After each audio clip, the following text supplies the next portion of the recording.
సినిమాల ఎంపికలో తీసుకునే నిర్ణయాలు ఒక్కోసారి హీరోలకు భారీ మూల్యం చెల్లించేలా చేస్తాయి. అంటే అది మనీ రూపంలో కాదు, ఆ మూవీ రిజల్ట్ ఆ హీరో మార్కెట్ మీద ప్రభావం చూపుతాయి.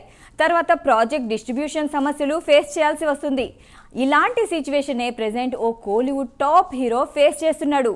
ఇంతకీ ఎవరా టాప్ హీరో, ఏంటా story? Let's watch the story.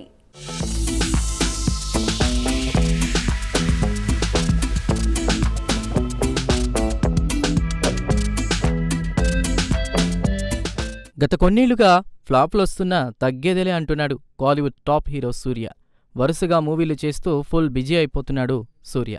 వరుస ప్రాజెక్టులు చేస్తూ పోతే ఏదో ఒకటి హిట్ అవ్వకపోదా అన్నది సూర్య ఐడియాలా ఉంది. ప్రెజెంట్ సూర్య వరుస ప్రాజెక్టులతో బిజీగా ఉన్నాడు. మరోవైపు సూర్య వరుసగా ప్రాజెక్టులు అనౌన్స్ చేయడం చూసి ఫ్యాన్స్ కూడా ఖుషీ అయిపోతున్నారు. కంగువా రిజల్ట్ పట్టించుకోకుండా వరుస ప్రాజెక్టులతో సూర్య బిజీ అవ్వడం చూసి ఫ్యాన్స్ సంతోషించడం సరే, చేసే ప్రాజెక్టులపై సూర్య ఫోకస్ చక్కగా పెడుతున్నాడా అని క్రిటిక్స్ కామెంట్స్ చేస్తున్నారు.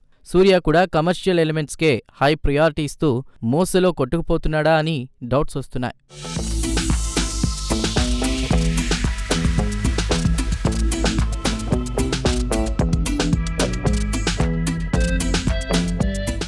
మూవీల సెలక్షన్ విషయంలో సూర్య ఈ మధ్య కాస్త తప్పటడుగులు వేస్తున్నారా అని క్రిటిక్స్ కామెంట్స్ చేస్తున్నారు. ఎందుకంటే సూర్య వద్దనుకున్న పరాశక్తి టీజర్ రిలీజ్ అయింది. ఆ టీజర్ చూశాక సూర్య ఫ్యాన్స్ తెగ ఫీల్ అయిపోతున్నారు. ఎందుకంటే ఈ ప్రాజెక్టు సూర్య చేయాల్సింది తను వద్దు అనుకోవడంతో శివకార్తికేయన్ చేస్తున్నాడు. ఆకాశం నీ హద్దురా కాంబోని రిపీట్ చేయాలనే ఉద్దేశంతో దర్శకురాలు సుధా కొంగ్రా స్వయంగా సూర్యను ఒప్పించడానికి ట్రై చేసింది. కానీ కంటెంట్లో ఉన్న సెన్సివిటీస్ కాంట్రవర్సీ అవుతుందేమో అని భావించిన సూర్య ఆ ప్రాజెక్ట్ నుంచి సైడ్ అయిపోయాడు. దీంతో ఈ పరాశక్తి ప్రాజెక్టులోకి శివకార్తికేయన్ ఎంట్రీ ఇచ్చాడు.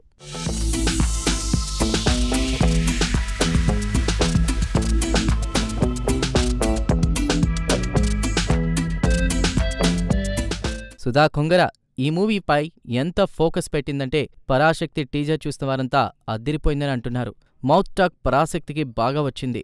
డెకేడ్స్ బ్యాక్ జరిగినటువంటి కొన్ని ఇన్సిడెంట్స్ని బేస్ చేసుకుని సుధా కొంగర ఇచ్చినటువంటి ట్రీట్మెంట్ అదిరిపోతుందని అంటున్నారు. టీజర్లో హీరోతో పాటు శ్రీలీల, అద్వర, రవిమోహన్ ఇలా అందరినీ ఎలివేట్ చేసింది.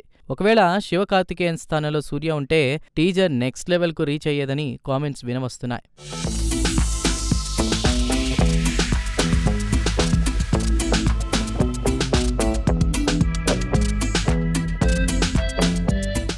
దీని స్థానంలో ఇంకా దర్శకుడిగా పూర్తి స్థాయిలో ప్రూవ్ చేసుకొని ఆర్జే బాలాజీకి సూర్య ఛాన్స్ ఇవ్వడం పట్ల అభిమానుల్లో డౌట్ లేకపోలేదు. ఇదే కాదు, కంగువా కూడా సూర్య తీసుకున్న బ్యాడ్ డెసిషన్గా ఫీల్ అవుతూ ఉంటారు. సిరుతై శివని అంత గుడ్డిగా నమ్మడం డిజాస్టర్ ఇచ్చిందని వాళ్ల ఫీలింగ్. ఇవే కాదు, వెంకీ అట్లూరితో ప్రాజెక్టు కూడా సూర్యకు మిస్ అయిందని చెన్నై టాక్. దీని స్థానంలోనే ధనుష్తో గ్రీన్ సిగ్నల్ ఇప్పించుకున్న అట్లూరి త్వరలోనే దాన్ని మొదలుపెట్టొచ్చు. ఇంకా అధికారిక ప్రకటన రావాల్సింది. సూర్య ఆశలన్నీ ప్రస్తుతం రెట్రో మీదే ఉన్నాయి. కార్తీక్ సుబ్బరాజ్ నమ్మకాన్ని నిలబెట్టుకునేలా ఉన్నాడని టీజర్లో అనిపించింది. అలాని అతిగా ఆశించలేం. ఇదే డైరెక్టర్ జగమే తంతిరం లాంటి కంగాళీ మూవీ ఇచ్చాడు. కార్తీక్ సుబ్బరాజ్తో రెట్రో అనే గ్యాంగ్స్టర్ డ్రామా చేస్తున్నారు. పూజా హెగ్డే హీరోయిన్. రెట్రోను ఆగస్టులో రిలీజ్ చేయడానికి మేకర్స్ ప్లాన్ చేస్తున్నారు.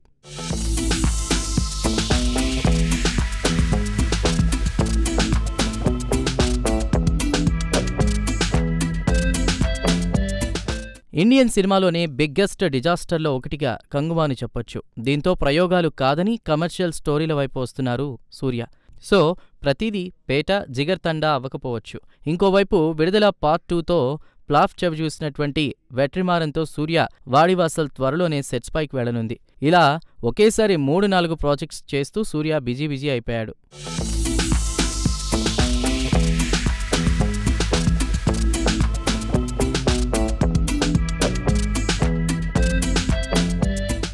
సూర్యకు మంచి హిట్ వచ్చి 10 ఏళ్లకు పైనే. ఈ మధ్యకాలంలో ఆకాశమే నీ హద్దురా, జై భీమ్ మూవీలు రిలీజ్ అయినా ఓటీటీలోకి వచ్చాయి. ఇటీవల వచ్చిన కంగువా మూవీ ఎఫెక్ట్ సూర్య కెరీర్ మీదే ప్రభావం చూపింది. కంగువా 2 ఇప్పట్లో ఉండకపోవచ్చని టాక్ వినిపిస్తోంది. ఎందుకంటే సూర్యకి తమిళంతో పాటు సౌత్లోని అన్ని భాషల్లోనూ అదిరిపోయే మార్కెట్ ఉంది. కాకపోతే మార్కెట్ నిలబెట్టుకుంటే చాలు. మూవీ యావరేజ్ టాక్ వచ్చినా ప్రొడ్యూసర్ సేఫ్. కంగువ ఎఫెక్ట్తో మేకర్స్ గట్టిగా దెబ్బతిన్నారు. దీంతో కంగువ 2 ఇప్పట్లో తీసే ఆలోచనలో మేకర్స్ లేరు. బేసిక్గానే సూర్యతో ఎంత బడ్జెట్ అయినా తీయడానికి మేకర్స్ రెడీగా ఉంటారు. కాకపోతే ఈ మధ్యకాలంలో సూర్య రేంజ్ సినిమాలేవీ రావట్లేదంతే. సూర్య రేంజ్కు తగ్గ మూవీ పడితే దాని రెస్పాన్స్ విక్రమ్ మూవీ క్లైమాక్స్లో రోలెక్స్ క్యారెక్టర్కి ఓ ఎగ్జాంపుల్ మాత్రమే.